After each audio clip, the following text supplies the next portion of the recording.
발작이 지속된 일주일 동안 전 교도소에 갈 수 없었기 때문에 남은 시간을 이용해서 연습에 집중하기로 결심했습니다. 공연이 며칠 남지 않았거든요. 오늘 9시까지 남을 수 있어요? 아무 문제 없습니다. 좋아요. 그럼 그 재판 내용에 대해서 이야기를 좀 해볼까요? 혹시 재판에 대한 걸 작가님께 말한 적이 있나요? 아니요. 한 번도. 사실 나도 그걸 찾아본 적이 많진 않아요. 다만 최종 판결문을 읽었을 뿐이에요. 선고문에는 무기징역에 처한다고 나와 있어요. 그걸 안다는 건 끔찍할 것 같아요. 평생 감옥에서. 모르겠어요. 알아요? 그를 알면 알수록 그가 아버지를 죽였다는 걸 더 이해할 수 있어요. 물론 그걸 정당화하는 건 아니지만 이 이야기를 하면 할수록 그 일을 벌인 것에 대해 더 많은 설명을 발견할 수 있어요. 어느 날인가 더 이상 참지 못해 아버지를 죽였다고 했어요. 난 그걸 이해해요. 그의 아버지는 괴물이었어요. 항상 그를 때리고 고문하고 심지어 사람들 앞에서 그의 자존심까지 짓밟았어요. 그와 그의 어머니 인생까지도요. 그러니 그가 아버지를 제거하는 건 논리적으로 타당해요. 모르겠어요. 이건 단순한 살인사건 그 이상이에요. 난 이게 정당방위가 아닌지 자문해요. 이게 진짜 존속살인지 아닌지도. 그래도 그는 오이디푸스와는 다르게 자기 아버지를 죽인다는 건 알았잖아요. 하지만 그게 이유는 아니에요. 난 이게 진짜 존속살이냐 아니냐를 자문해요. 결국 이런 괴물 같은 자를 과연 아버지라고 부를 수 있느냐 하는 점과 연결되니까요. 이런 짐승 같은 자를 아버지라고 할 수는 없잖아요. 스톡홀름 증후군 겪고 계신 것 같아요. 그렇게 생각해요?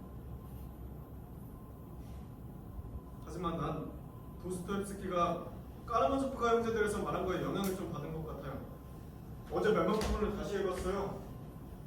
과연 이런 괴물 같은 까라마조프 아버지를 진정한 아버지라 부를 수 있느냐 없느냐 하는 논쟁하는 부분을 읽어주고 싶어요. 까라마조프 아버지도 살해당하나요? 그래요. 이 부분을 봐요. 부정하고 증오스러운 아버지가 아들에게 이런 고통스러운 질문을 제기한다.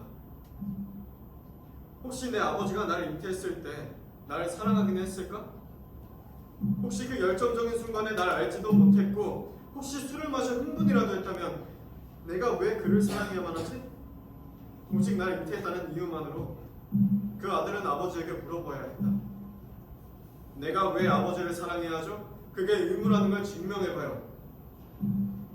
만일 아버지가 그 이유를 증명할 수 없다면 그러면 아들은 자유로워질 것이고 그를 낯선 사람 혹은 심지어 적으로 간주할 권리가 생긴다. 어떤 범죄들은 존속살해로 불릴 수 없다. 어떤 아버지들의 죽음은 오직 편견에 누림한 사람들에 의해서 존속살해로 여겨질 수 있다. 어때요? 대단하지 않아요? 네, 방금 말씀하신 거랑 비슷하네요. 그의 아버지는 마르틴의 손을 책으로 짓눌렀어요. 과연 이런 괴물 같은 자를 아버지라 할 수 있을지 모르겠어요. 이 책의 1권을 한번 선물해볼게요. 읽어봐요. 네, 고맙습니다. 까르마조프가 형제들에 대해 생각할 때마다 날 기억하겠네요. 그럴 것 같아요. 아직도 생각하고 있어요. 책으로 손을 짓눌렀다는 말이. 놀라운 일이죠. 책이라는 물건을 그렇게 다른 용도로 사용했다니 아주 놀라워요.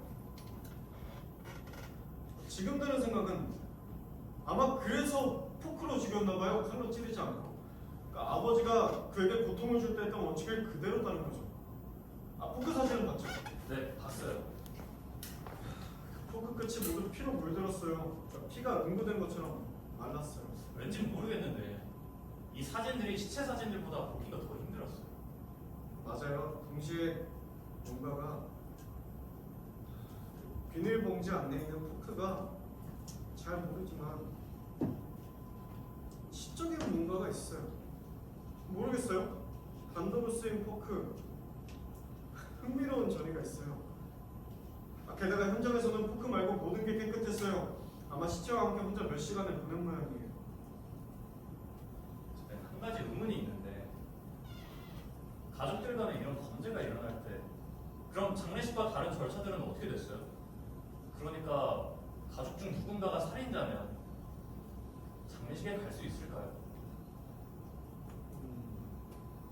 모르겠어요.